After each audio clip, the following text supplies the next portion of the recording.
पाथर पूजे हर मिले तो मैं पूजूं पहाड़, घर की चाकी को न पूजे जाका पिसा खाए संसार।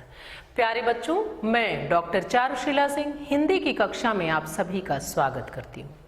बच्चों, अभी कुछ पंक्तियां आपने मेरे मुख से सुनी।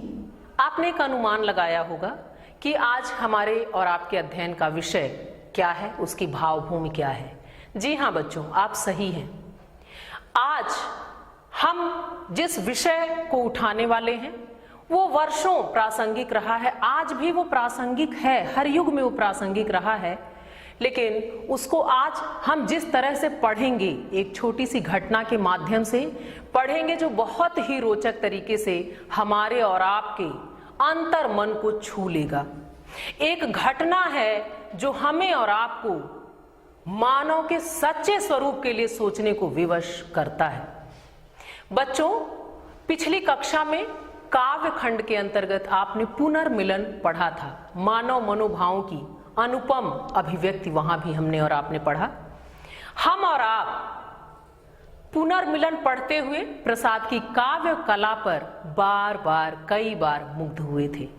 आज काव्य के उसी क्रम में हम आगे बढ़ेंगे और जो कविता हमें पढ़नी है वो है दान। प्रकरण देखें, दान है, और आज हम और आप भाग 1 पढ़ेंगे। भाग 1 इसलिए कि इस पाठ को हम 2 दिनों में पढ़ेंगे। आज प्रथम भाग और इसके बाद हम दूसरा भाग अगली कक्षा में पढ़ेंगे। आइए अविलंब आपको लिए चलती हूँ मुख्य विषय की ओर, और सबसे पहले हम प्राप्त करते हैं पाठ का एक संक्षिप्त परिचय।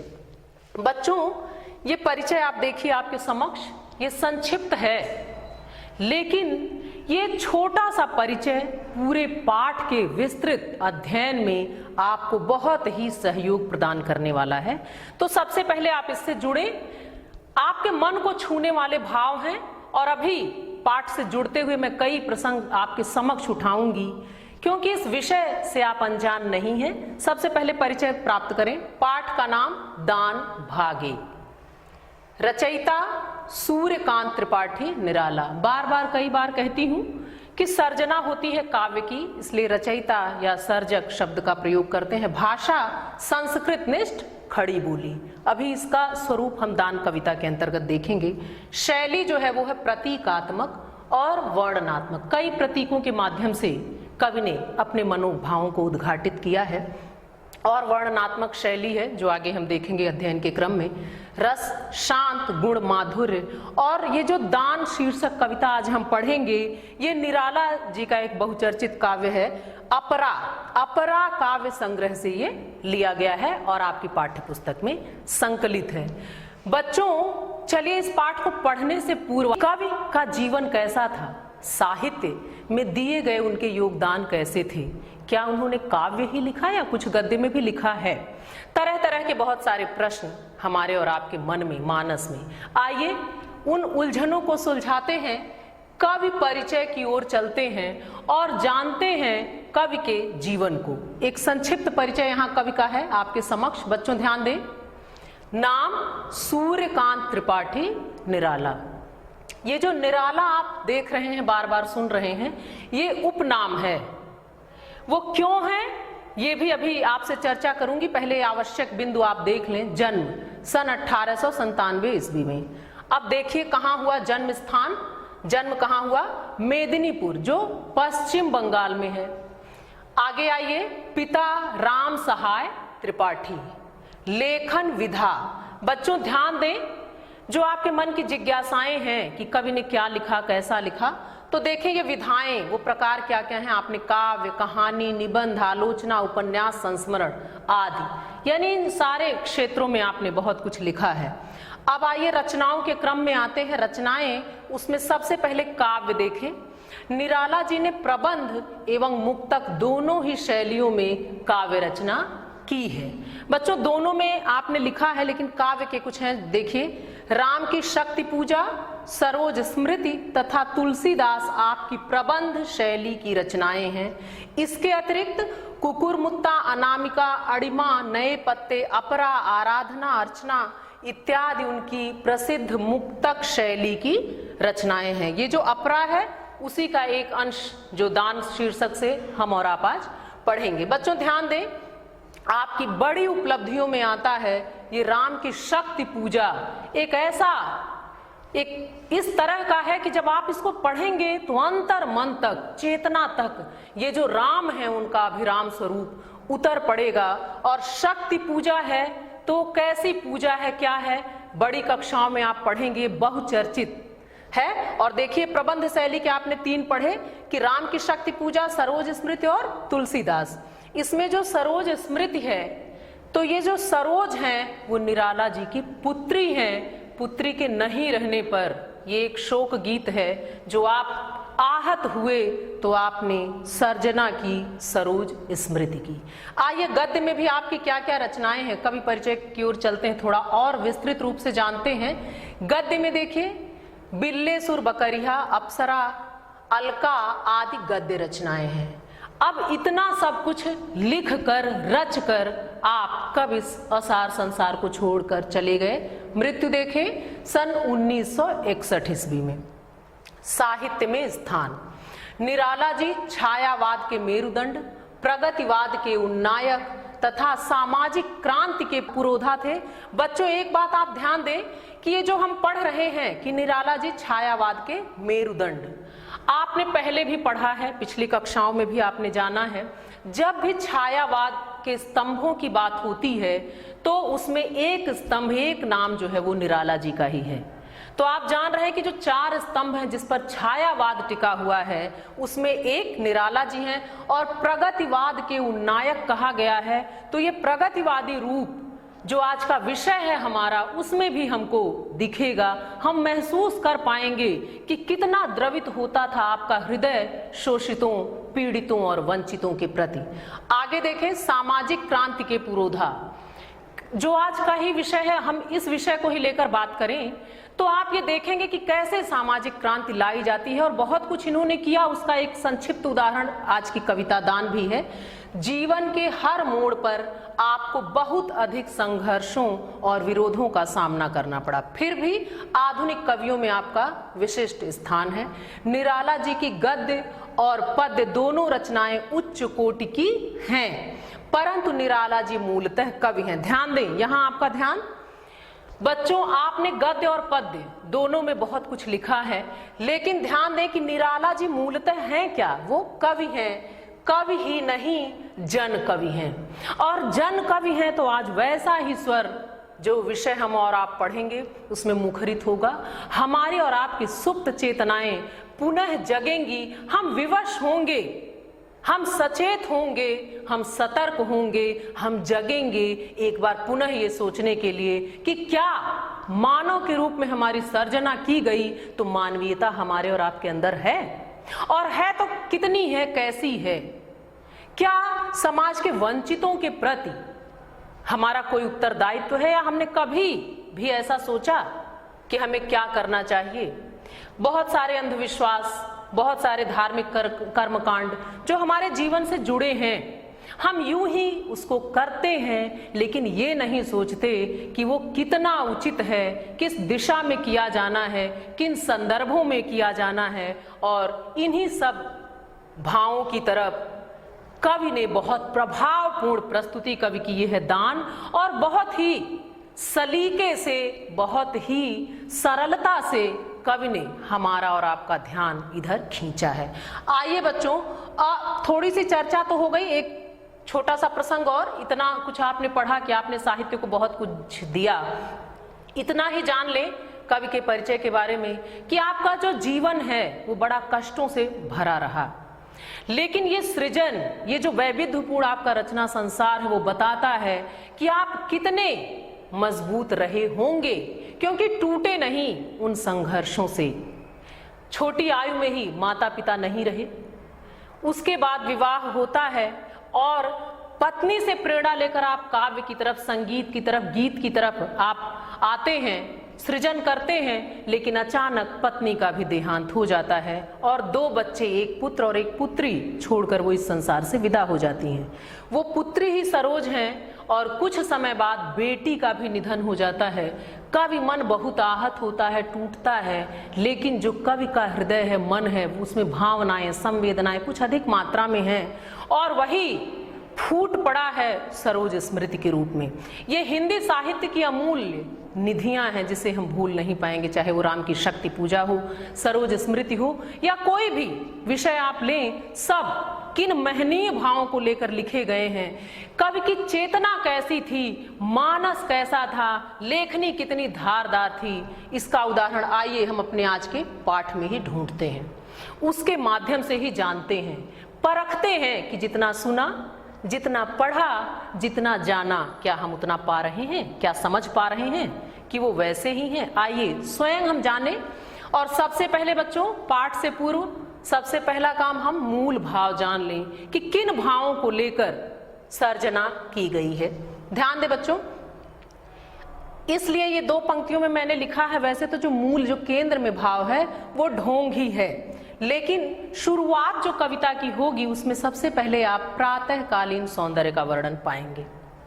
तो मूल भावों में मैंने दोनों को अलग अलग लिख दिया कि प्रातःकालीन सौंदर्य का वर्णन है, यहीं से कविता की शुरुआत होगी।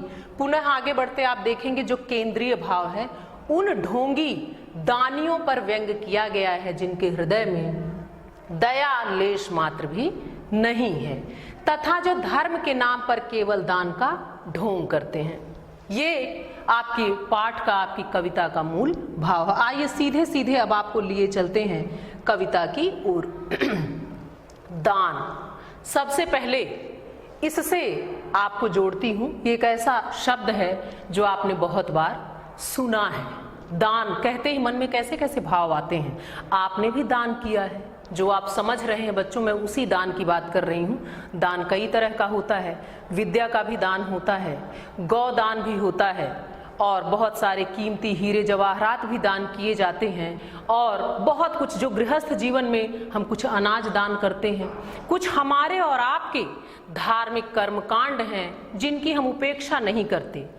कवि धर्म विरोधी नहीं है बच्चों, आप ध्यान दें कि कवि ने धर्म का विरोध नहीं किया है, लेकिन इस कविता के माध्यम से मानव हृदय के मर्म को पहचानने, जानने और सचेत करने का काम कवि ने किया है। ढोंग में और वास्तविक स्वरूप में बहुत अंतर होता है, और उसके बीच जो एक पतली सी रेखा होती है, जो एक पतला सा पर्दा होता है, कवि ने उसको हटाने का काम किया है। तो जो ये कविता है, आप देखें, ये विषय नवीन नहीं है, ये वर्षों से चला है। कितने पहले कवि लिख कर चले गए, लेकिन कुछ समय पहले एक फिल्म आई थी, तब आप जल्दी से जुड़ जाएंगे, इसलिए मैं ये चर्चा आवश्यक समझती हूँ।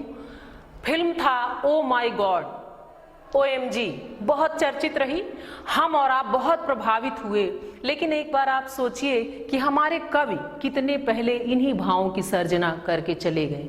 ये अमर हैं और आज भी ये विषय उतने ही प्रासंगिक हैं जितने जब इनकी सर्जना हुई थी, जब ये सृजन इनका हुआ, जब इन भावों को जगह कवि के हृदय में उन्होंने इसको प्रसूत होने दिया और ये कविता के रूप में फूटी, हमारे आपके समक्ष आई।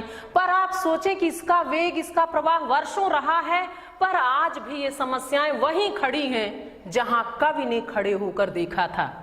गोमती के जिस पुल की चर्चा कवि करते हैं, हम और आप आज भी उस पुल से ऐसे बहुत से दृश्य देख सकते हैं। आइए जुड़ते हैं कवि के इस विषय से। मैंने फिल्म की चर्चा इसलिए की कि आपने देखा है, चर्चा में सुना है, बस विषय कुछ वैसा है, आपका जुड़ाव पूरी तरह से हो गया है। तो ये जो पहला आपके समक्ष ये जो पंक्तियां आ रही हैं, इसमें तो प्रभात का वर्णन है, लेकिन इसके बाद वो प्रसंग शुरू होगा। ध्यान दें, दान, अब आप समझ गए हैं कि किस किस तरह के दान है हम सभी जीवन में करते हैं, लेकिन कितना उपयुक्त रहता है, कितना हम सही करते हैं, कहाँ हमारा ध्यान जाना चाहिए, कहाँ हम विश्वास में और कहाँ अंधविश्वास में करते हैं। इन सारे प्रश्नों का जवाब है, हल है, हमारी चेतना को मथने का ये प्रवाह है दान के रूप में कवि की पंक्तियां। आइए देखते हैं क्या है। निकला पहला अरविंद आज, पाठ को बार बार कई बार करें। निकला पहला अरविंद आज, देखता अनिंद रहस्य साज। सौरभ वसना समीर बहती, कानों में प्राणों की कहती। गोमती छीड़ कट नटी नवल, नृत्य पर मधुर आवेश चपल। बच्चों आप ये देखिए, आपने पढ़ा, कवि परिचय की भी बात हुई, और जब छायावाद को आपने पढ़ा तो आपने कई बार ये भी पढ़ा कि छायावादी कवियों की एक बड़ी उपलब्धि कह सकते हैं या उनकी विशेषता या छायावाद का ये स्वरूप था कि उन्होंने प्रकृति का मानवीकरण बहुत किया है। तो प्रकृति का मानवीकरण यानी प्रकृति के किसी उपादान को ले और एक मानव बनाकर उसके बारे में हम कोई बात कहें, ये है मानवीकरण। आप इससे परिचित हैं। अब देखिए कवि को जो भाव कहना है वो मानवीकरण कैसा उन्होंने प्रकृति का किया है, कितना सुंदर वर्णन है। यहाँ से कविता की शुरुआत हो रही है। देखें, निकला पहला अरविंद आज, देखता अनिंद रहस्य साज। ध्यान दें, अरविंद मतलब कमल और अनिंद का अर्थ होता है सुंदर, निर्दोष। तो कवि कहते हैं, और रहस्य साज, सुंदर रहस्य। कवि कहते हैं कि प्रकृति के सुंदर रहस्य को, अनिंद मतलब सुंदर, प्रकृति के रहस्यों को जो कैसा है, सुंदर है, उसको देखने के लिए आज पौ फटते यानी प्रभात होते ही जो पहला कमल है वो खिल गया है। बच्चों इन पंक्तियों में प्रकारांतर से आप कई तरह के अर्थों को पाएंगे, सब पे हम चर्चा करेंगे। बस एक बार आप इससे जुड़ जाएं क्योंकि ये विषय आपके जीवन से जुड़ा है और अब आप पूरी तरह जुड़ भी गए हैं, आप समझ भी रहे हैं। तो ध्यान दें कि यहाँ अरविंद इसलिए कहा गया। आप देखिए, अगर ये मैं कहती हूँ कि कमल खिल गया, सीधे सीधे भी ये बात कही जा सकती थी, लेकिन कवि ने कितना सौंदर्य भर दिया है इन पंक्तियों में। इस सौंदर्य को आप महसूस भी करें, तब ये पंक्तियां और मनहर लगेंगी, आपके मनमानस को बांधेंगी। निकला पहला अरविंद आज। ध्यान दें, कमल कब खिलता है? कमल जब प्रात होता है, जब सूर्य निकलता है, तभी कमल खिलता है। तो कमल खिलने का मतलब ही है कि सूर्योदय का हो जाना। तो यहां कवि कहते हैं, निकला पहला अरविंद आज, देखता अनिंद रहस्य साज। प्रकृति के सुंदर, अनिंद मतलब सुंदर, रहस्यों को जानने के लिए, देखने के लिए निकला पहला अरविंद आज। जो पौ फटते ही यानी प्रात होते ही पहला कमल जो है वो आज खिल गया है। इसी को दूसरे रूप में देखें कि प्रकृति के रहस्यों को निर्दोष भाव से देखने के लिए, उसके सौंदर्य को महसूस करने के लिए आज निकला पहला अरविंद, ज्ञान रूपी जो सूर्य है वो उदित हो गया है। ये दो अर्थ आप देख रहे हैं। सूर्य का निकलना अर्थात जागरण, वो जागरण नींद से भी होता है, वो जागरण चेतना और मानस का, मन का, कर्म का, हर तरह का होता है, भावों का भी होता है। तो कवि ने यहाँ प्रकारांतर से कई भाव भर दिए हैं।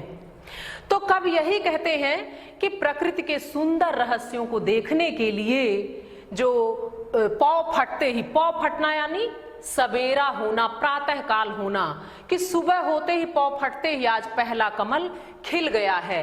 अथवा प्रकृति के सुंदर रहस्यों को जानने के लिए, देखने के लिए, समझने के लिए ज्ञान रूपी सूर्य जो है आज उदित हो गया है। आज को ध्यान से देखें, आज कहने का मतलब है कि आज वो जागरण का दिन है जिस दिन कवि ने अपनी दृष्टि से विश्वास और अंधविश्वास और ढोंग को देख लिया है, जिसकी व्यंजना अगली पंक्तियों में कवि करेंगे कि आज कवि मानस का भी जागरण हुआ है। कवि तो जान रहे हैं कि ये धार्मिक कर्मकांड हमारे होते रहते हैं, दान पुण्य का कार्य चलता रहता है, लेकिन आज के दिन कवि ने क्या किया, एक नई दृष्टि पाली है। तो सवेरा होने का यहाँ तात्पर्य ये भी है कि आज वो अंधविश्वासों के स्वरूप को देखकर, ढोंग को देखकर जग गए हैं। उनके जीवन में एक दूसरा नवल प्रभात हो गया है। सौरभ वसना समीर बहती, कानों में प्राणों की गहती। ध्यान दे बच्चों, सौरभ वसना, सौरभ मतलब सुगंधित, वसना मतलब वस्त्र, समीर मतलब वायु। ध्यान दे बच्चों, हम लोग शब्दों के अर्थ कई बार पढ़ते हैं ताकि भूले नहीं। एक बार आप पाठ से पूर्व पढ़ते हैं, फिर मैं व्याख्या के समय बताती हूँ, फिर जब हम पाठ को समाप्त करते हैं तब भी एक बार चर्चा करते हैं।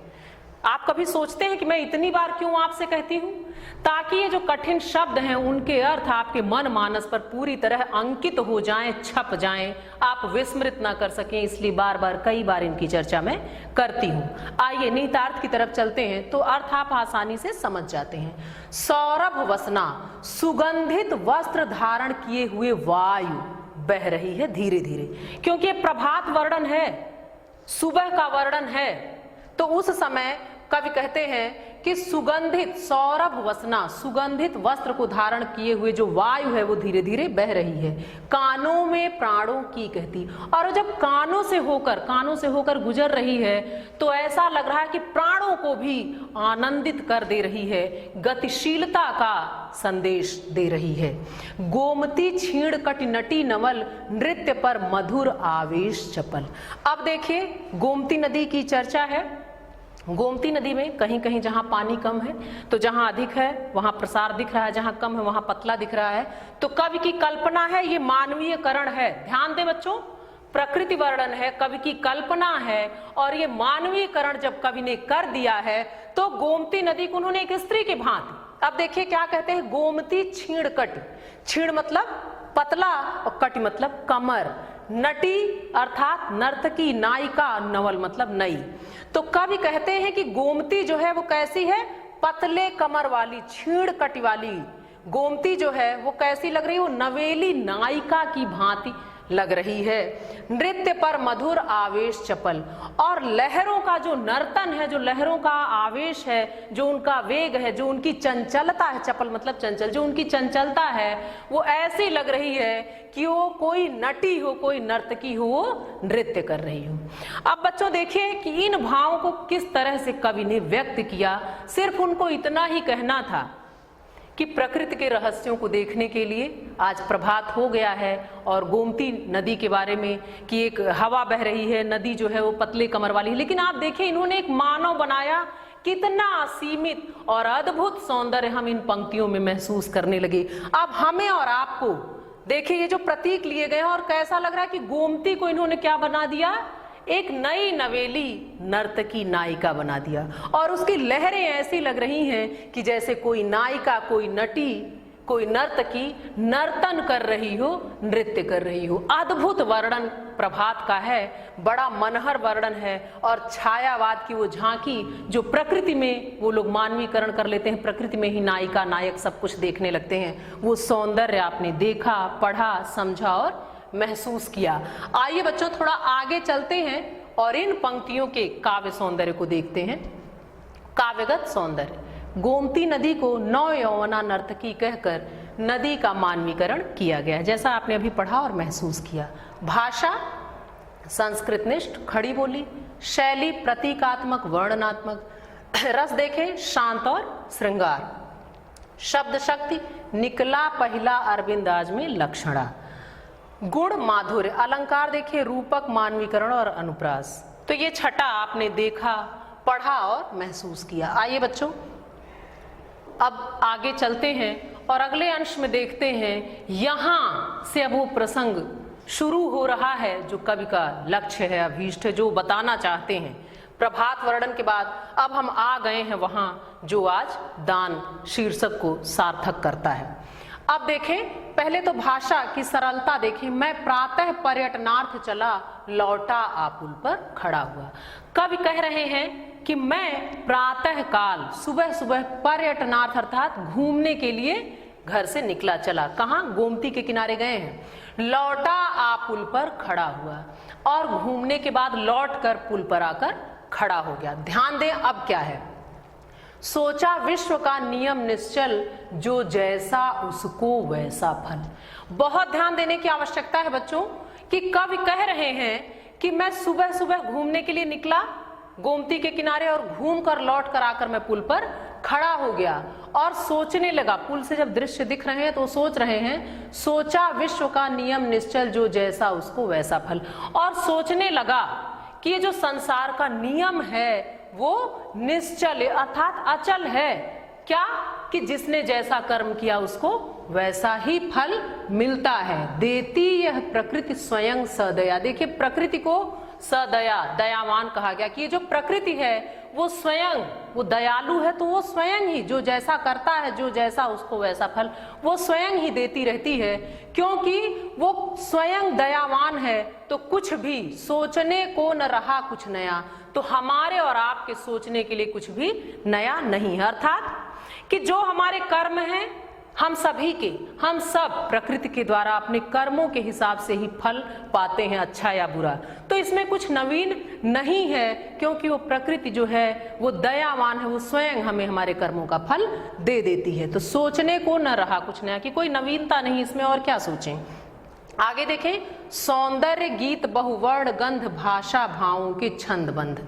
अब देखिए कवि कहते हैं कि जो सौंदर्य है, सुंदरता, जो तरह तरह के गीत, बहुवर्ण जो इतने सारे रंग हमें मिले हैं, गंध, भाषा, भावों के छंदबंध, और भावों को व्यक्त करने के लिए बहुत सारे जो बंधन है, जो छंद हैं, ये और भी उच्चतर जो विलास प्राकृतिक दानवे सप्रयास। कवि कह रहे हैं कि इतना तो हमें प्रकृति ने दिया, सौंदर्य, गीत, बहुत सारे रंग, गंध दे दिया, भाषा दे दिया, भावों को छंदों में बांधने का गुण और तरह तरह के छंद और बंधन प्रदान कर दिए, और भी उच्चतर जो विलास। देखें, विलास मतलब आनंद, कि और भी ऊंचे, उच्चतर मतलब और भी ऊंचे जो आनंद के साधन हैं, प्राकृतिक दानवे सप्रयास, जो प्रकृति के द्वारा मिले, और सप्रयास अर्थात जो हमें अपने कर्म के आधार पर प्रयास के साथ, प्रयत्न से जो हमने अर्जित किया, वो सभी जो भी हमें मिले या अनायास आते हैं, सब में है श्रेष्ठ धन्य मानो।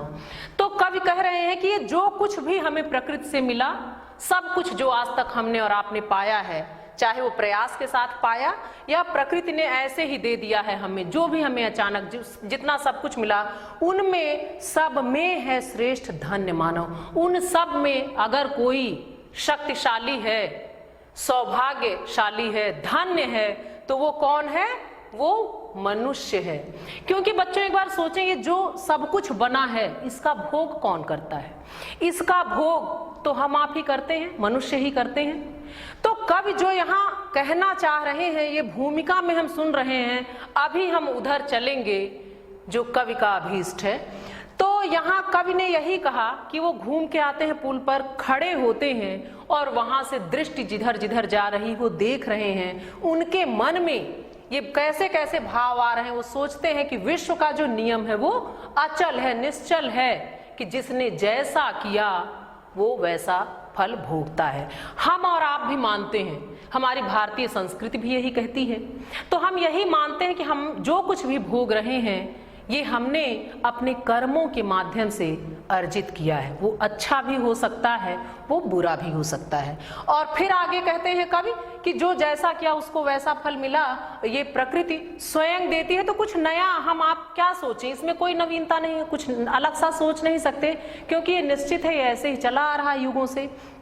फिर वो कहते हैं कि जितने भी गीत, वर्ण, बंध और जो कुछ मिला, और भी उच्चतर जो विलास और आनंद के और भी जो ऊंचे ऊंचे साधन मिले हैं, चाहे वो प्रयास पूर्वक मिले या प्रकृति के माध्यम से, उन सब में मनुष्य ही श्रेष्ठ है, धन्य है। आइए बच्चों और आगे चलते हैं। कुछ कठिन शब्द आए थे, उनके अर्थ देख लें एक बार पुनः। अरविंद, कमल, अनिंद, सुंदर, सौरभ, सुगंध, छीण, कटि, पतली कमर, समीर, वायु, चपल मतलब चंचल, जो पढ़ाते हुए भी मैंने बताया था, लेकिन एक बार पुनः। आइए गृह कार्य की ओर आते हैं। बहुत छोटे छोटे कुछ काम जो आपसे बार बार कई बार कहती हूं। सबसे पहला काम, कठिन शब्दों के अर्थ पुस्तक से पढ़ें। पूरी कविता का 2 से 3 बार पाठ करें, ये अवश्य करें, क्योंकि आपने साहित्य इतिहास पढ़ते हुए जाना है कि काव्य का आस्वादन तभी हो पाता है जब कविता को समझकर, उसके मूल भाव को समझकर 2 से 3 बार पाठ हो। तो इस पाठ की उपेक्षा ना करें, बार बार कई बार करें। संप्राप्ति, हमने और आपने आज क्या पाया? बच्चों एक भाग ही हम और आप पढ़ पाए हैं। हम प्रकृति के सुंदर और रमणीय रूप से परिचित हुए हैं, कैसी भाषाई रही है सरलता और थोड़ी थोड़ी कठिनता निराला की भाषा की, उससे भी हम और आप परिचित हुए हैं। आज के लिए बस इतना ही। अगली कक्षा में पुनः मिलेंगे और तब दान को पूरा पढ़कर हम समझ पाएंगे कि कवि आखिर क्या बताना चाह रहे हैं, कहाँ हमें जगाना चाह रहे हैं। धन्यवाद।